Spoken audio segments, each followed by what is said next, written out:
नमस्ते दोस्तों, आज हम आपको एक अनमोल कहानी सुनाने जा रहे हैं, बुद्ध की कहानी।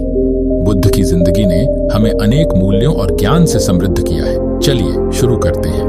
बहुत समय पहले की बात है, किसी गांव में एक सम्राट था। उस सम्राट के पास सब कुछ था, बेशुमार दौलत थी, अच्छी प्रजा थी जो उसका ख्याल रखती थी, उसके आदेशों का पालन किया करती थी और वह भी अपनी प्रजा का खूब ध्यान रखा करता था। उन्हें कभी किसी चीज की कोई कमी महसूस नहीं होने देता था। कहने को तो उस सम्राट के पास सब कुछ था, किसी चीज की कोई कमी नहीं थी, लेकिन उसका मन कभी किसी एक काम पर नहीं टिक पाता था। वह जब भी किसी भी चीज को करने का प्रयास करता तो उसका ध्यान कहीं भटक जाता। इस चीज को लेकर वह बहुत चिंतित रहता था। कई बार वह अपने बगल के राज्य के राजाओं से भी मिला था और सभी ने उसे अलग अलग राय दी थी। सभी ने उसे अलग अलग तरीके बताए थे। जो भी तरीके उस सम्राट ने सुने थे, उन तरीकों को अपने जीवन में उतारा, लेकिन उन उपायों से उसे कोई लाभ न मिला, जिसके कारण वह हमेशा चिंतित रहता, परेशान रहता। कई बार तो रातों को उसे नींद भी नहीं आती और वह केवल करवटें बदलता रहता। एक दिन सम्राट के कानों तक एक बात पहुंची कि उसके राज्य में एक ऐसा असाधारण व्यक्ति है जिसके शब्द अनमोल है, जिसके एक एक शब्द में जीवन का रहस्य छुपा है, जीवन का सत्य छुपा है। और उस व्यक्ति से मिलने के लिए लोग दूर दूर से आते हैं, क्योंकि हर व्यक्ति की समस्या का समाधान वह बहुत ही सरलता और आसानी से करता है। यह बात सुनकर सम्राट बहुत प्रसन्न हुआ। उसे लगा कि अब उसके सवालों का जवाब उसे मिल जाएगा। इतनी तारीफ सुनकर सम्राट ने यह तय किया कि वह तुरंत ही जाकर उस व्यक्ति से मिलेंगे और उसे यह भी पता चल जाएगा कि जो लोग उनकी इतनी तारीफ कर रहे हैं, क्या वह सच है या नहीं। अगले दिन सुबह सुबह वह सम्राट उस व्यक्ति से मिलने के लिए निकल गया। रास्ता कुछ ज्यादा ही लंबा था, जिस कारण सम्राट ने बीच रास्ते में आराम किया। वहां पर उपस्थित हर कोई उस व्यक्ति के बारे में जानता था। जब सम्राट ने उनसे उस व्यक्ति के बारे में पूछा तो वे लोग उस असाधारण व्यक्ति की खूब तारीफ कर रहे थे। तभी सम्राट ने सोचा कि लगता है यह व्यक्ति बहुत बुद्धिमान है, बहुत ज्ञानी होगा और प्रभावशाली व्यक्ति होगा, अन्यथा हर कोई उसकी इतनी तारीफ नहीं करता। जरूर ही उस व्यक्ति में ऐसी कोई बात अवश्य है जिसके कारण हर कोई उन्हें जानता है और उनकी तारीफ कर रहा है। उस व्यक्ति की तारीफ सुनकर सम्राट के मन में उस व्यक्ति से मिलने की उत्सुकता और अधिक हो गई। अब वह सम्राट जल्द से जल्द उस व्यक्ति से मिलना चाहता था, जिसके कारण वह आगे का सफर तय करना शुरू कर देता है। जैसे तैसे वह सम्राट उस व्यक्ति के आश्रम पहुंचा, पर आश्रम में उसे कोई नजर नहीं आया। आश्रम के पीछे एक छोटा सा बगीचा था। जब सम्राट वहां पहुंचा तो उसने देखा कि एक माली बगीचे में काम कर रहा था।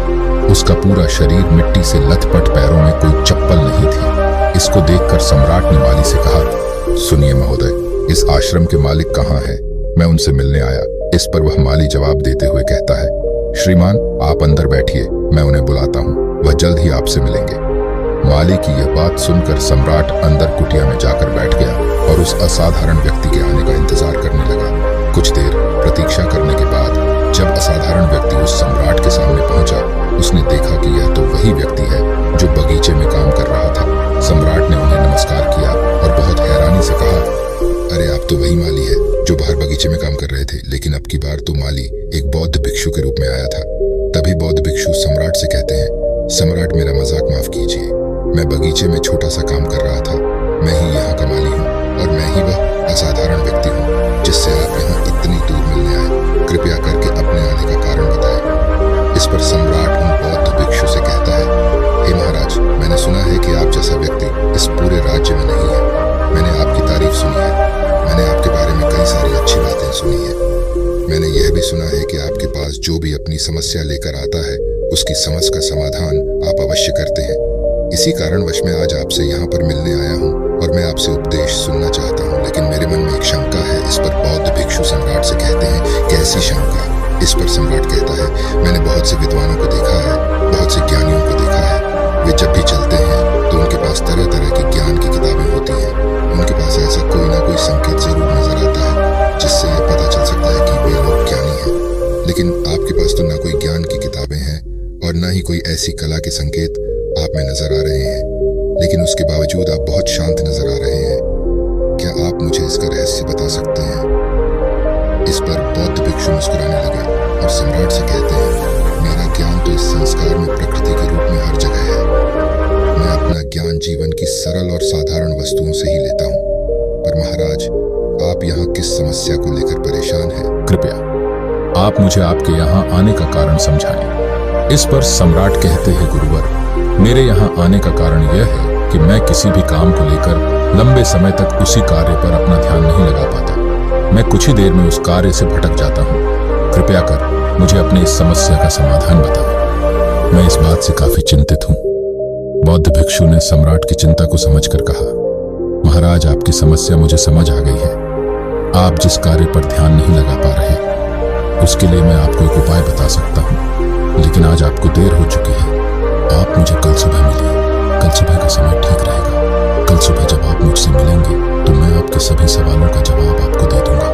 ये कहकर बौद्ध भिक्षु वापस अपने बगीचे में लौट गए और वह सम्राट भी वापस अपने महल लौट गया।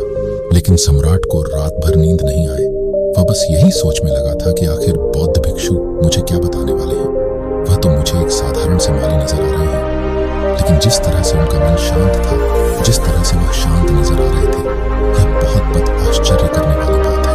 रात भर सम्राट इन्हीं ख्यालों में खोया रहा। अगले दिन सुबह सूरज निकलने से ठीक पहले सम्राट उस आश्रम पर वापस पहुंचा। वहां पर बौद्ध भिक्षु पहले से ही उपस्थित थे। जैसे ही सम्राट वहां पहुंचा, उन बौद्ध भिक्षु ने एक पानी का छोटा सा जग उस सम्राट के हाथ में थमा हुए कहते हैं, इसे लीजिए और पौधों पर धीरे धीरे पानी डालिए।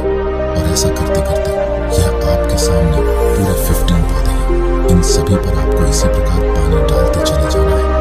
लेकिन जब आप इस क्रिया को कर रहे होंगे तो उस वक्त मेरी एक बात का अवश्य ध्यान रखिएगा कि आपको इस दौरान कुछ और नहीं करना है, न कुछ सोचना है और न ही कहीं आपका ध्यान भटकना चाहिए।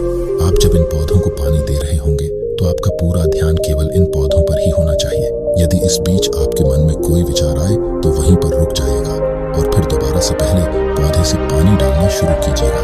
और जब आप मेरी बात मानकर ठीक इसी प्रकार इन सभी 15 पौधों को पानी दे देंगे, तब आप मेरे पास आइएगा और मैं आपके सभी सवालों का जवाब आपको दे दूंगा। उस सम्राट ने आज तक ऐसा कोई काम नहीं किया था और सम्राट को यह काम बहुत छोटा सा लग रहा था। सम्राट पहली बार ऐसा कोई काम करने जा रहा था। उस पानी के जग से पहले पौधे पर बहुत ही ध्यानपूर्वक पानी दिया और फिर दूसरे पौधे की ओर आगे गया। दूसरे पौधे पर भी उसने ध्यानपूर्वक पानी दिया। फिर उसने तीसरे पौधे पर पानी देना शुरू किया ही था कि उसके मन में तरह तरह के विचार उत्पन्न होने लगे। उसे अपने महल का बगीचा याद आने लगा, जहां पर तरह तरह के फूल थे, तरह तरह के पौधे लगे हुए थे। तभी अचानक उस सम्राट को उन बौद्ध भिक्षु की बात याद आ गई। यदि मन में कोई भी विचार उत्पन्न हो तो उसे फिर से पहले पौधे से पानी देना शुरू करना होगा। तुरंत ही पहले पौधे के पास वापस पहुंचा और उसने फिर से पहले पौधे को पानी दिया। दूसरे पौधे को उसने फिर से ध्यानपूर्वक पानी दिया। जैसे ही वह तीसरे पौधे पर पहुंचा, उसके मन में फिर से कई तरह के विचार उत्पन्न होने अब की बार यह सोच रहा था, पता नहीं मेरे बिना मेरे साम्राज्य में क्या हो रहा होगा। और अब की बार सम्राट को बहुत क्रोध आने लगा। उसने सोचा कि आखिर मैं यह छोटा सा कार्य क्यों नहीं कर पा रहा हूं। वह तुरंत ही फिर से पहले पौधे के पास पहुंचा। उसने अब की बार बहुत ध्यानपूर्वक पहले पौधे को पानी दिया, दूसरे पौधे को भी ध्यानपूर्वक पानी दिया। ऐसे करते करते अब की बार सम्राट करीबन 5 पौधों में बहुत ही ध्यान पानी दे चुका था। लेकिन अब की बार जैसे ही उसने छठे पौधे पर पानी देना शुरू किया, उस पानी को देखकर सम्राट के मन में नदी के विचार उत्पन्न होने लगे और सम्राट अब बहुत परेशान हो चुका था। जितनी बार वह पौधों को पानी देने का प्रयास करता है, हर बार वह असफल हो जाता। उसका मन उतना ही ज्यादा व्याकुल होता जाता और वह खुद पर क्रोधित हो जाता है। सम्राट यह बात बहुत अच्छी तरह से जानता था कि वह भिक्षु उसकी परीक्षा ले रहे हैं। वह बहुत बुद्धिमान था। इस कारण उसने उन बौद्ध भिक्षु के सभी नियमों का पालन करना जरूरी समझा। सम्राट जितनी बार भी कोशिश करता है, हर बार वह असफल हो जाता। उसका मन उतना ही ज्यादा व्याकुल होता जाता है। हमेशा खुद को किसी न किसी विचार में उलझा हुआ पाता। ऐसे ही करते करते सुबह से शाम का वक्त हो चुका था, लेकिन अब तक वह सम्राट पूरे 15 पौधों में पानी नहीं दे पाया था। जब बौद्ध भिक्षु लौटकर शाम को वापस आश्रम लौटे तो उन्होंने देखा कि वह सम्राट थक हार कर बैठा हुआ है और तरह तरह की बातों में उलझा हुआ है। तभी बौद्ध भिक्षु सम्राट के पास पहुंचे और कहने लगे, हे सम्राट, मैं तुम्हारी ईमानदारी से बहुत खुश हूँ। तुमने अपने कार्य को पूरे मन और लगन के साथ करने का पूरा प्रयास किया। इसीलिए जो बात मैं तुम्हें बताने जा रहा हूँ, उसे बहुत ही ध्यानपूर्वक सुनना और समझने का प्रयास करना। जब हमारा मन विचारों से खाली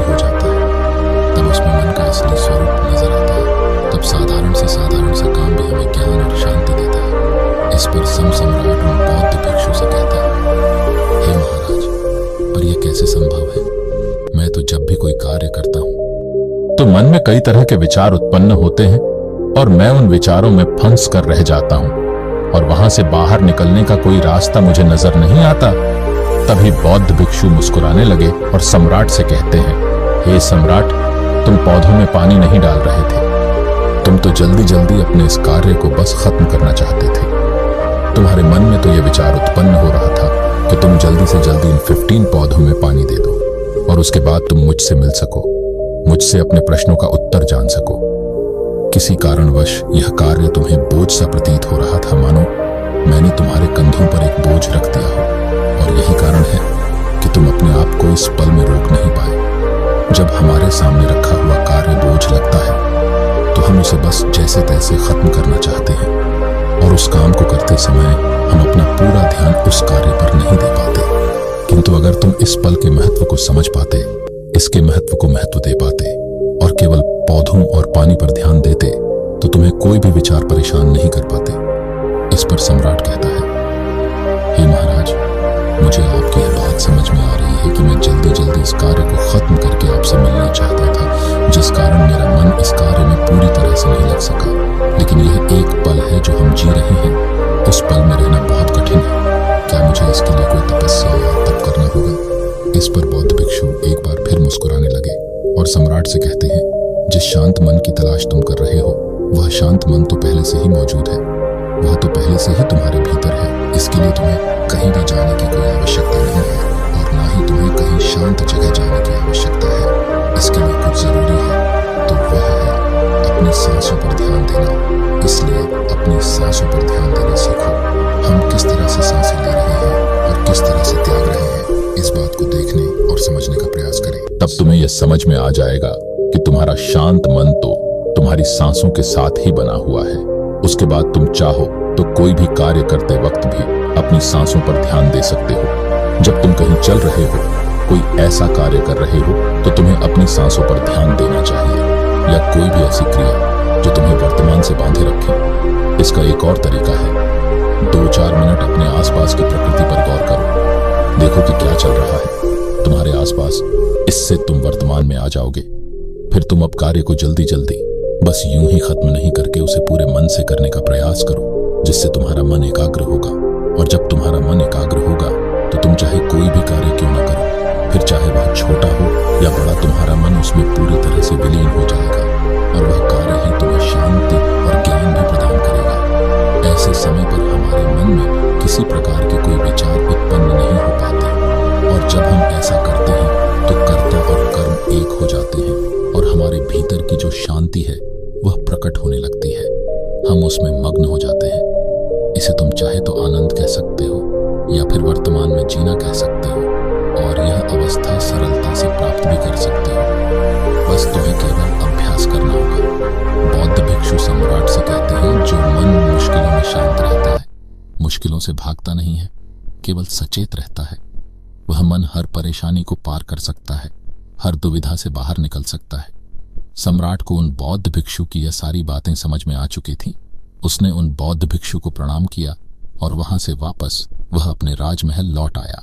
उसने अपनी सांसों पर ध्यान देना शुरू किया और धीरे धीरे इस निरंतर अभ्यास के कारण वह अपने हर कार्य को ध्यान और मन लगाकर किया करता था, जिससे उसे असीम शांति मिलती थी और वह छोटे छोटे कार्यों से भी ज्ञान प्राप्त कर लेता था।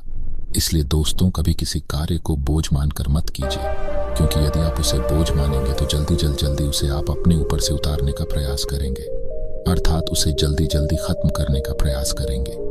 लेकिन इस प्रयास के दौरान आप जो भी कार्य करेंगे वह पूरे मन और लगन से नहीं हो पाएगा, और ऐसे में आप उस कार्य को जो अंजाम देना चाहते हैं, हो सकता है कि आप उसे अंजाम भी ना दे सके, और इसी कारण वश आपके मन में तनाव भी पैदा हो जाता है। हम चिंतित रहने लगते हैं, परेशान रहने लगते हैं, क्योंकि जो अंजाम हम उस कार्य को देना चाहते थे, अंजाम हम उस कार्य को न दे सके। और हम में से अधिकांश लोग यही गलतियां करते हैं। जब उन्हें कोई कार्य सौंपा जाता है तो वह उस कार्य को करने का प्रयास तो करते हैं, लेकिन वह चाहते हैं कि वह कार्य कितनी जल्दी खत्म हो जाए, और वह उस कार्य को करते वक्त अपने आप को वहां नहीं रख पाते, बल्कि उनका मन तो कहीं और ही भटकता रहता है, जिससे हमारा मन हम पर हावी होने लगता है, हमें तरह तरह के विचार दिखाता है और हम उन विचारों में डूबते चले जाते हैं, हम उन विचारों में फंसते चले जाते हैं और फिर वहां से हमें निकलने का कोई रास्ता नजर नहीं आता, जिससे हमारे मन में तनाव पैदा होने लगता है। हम बहुत परेशान रहने लगते हैं, हम चाहकर भी किसी कार्य को नहीं कर पाते और जो कार्य हमें वर्तमान की ओर ले जा सकता था, उस दरवाजे को हम खुद ही बंद कर देते हैं, क्योंकि वह कार्य हमें बोझ लगने लगता है। इसलिए जब भी आप कोई कार्य शुरू करना चाहते हैं तो उससे पहले अपना पूरा ध्यान अपनी सांसों पर केंद्रित करें और फिर आप चाहे तो अपने काम के दौरान भी अपनी सांसों पर अपना ध्यान लगाए रख सकते हैं और यही सांस का जो ध्यान है यह आपके काम के ध्यान में परिवर्तित हो जाएगा और इस कार्य में जो भी कठिनाइयां उत्पन्न हो रही हैं उसे आप पल भर में सुलझा देंगे। फिर चाहे कैसी भी विपरीत परिस्थितियां आपके सामने क्यों ना आ जाए, आप उस कार्य को पूरे मन और लगन के साथ पूरा करके ही रहेंगे। तो ये थी बुद्ध की कहानी, जो हमें जीवन के असली अर्थ और सच्चाई का पता बताती है। अगर आपको यह वीडियो पसंद आया हो तो लाइक करें, शेयर करें और हमारे चैनल को सब्सक्राइब करें। हम मिलेंगे अगले वीडियो में, तब तक के लिए धन्यवाद और नमस्ते।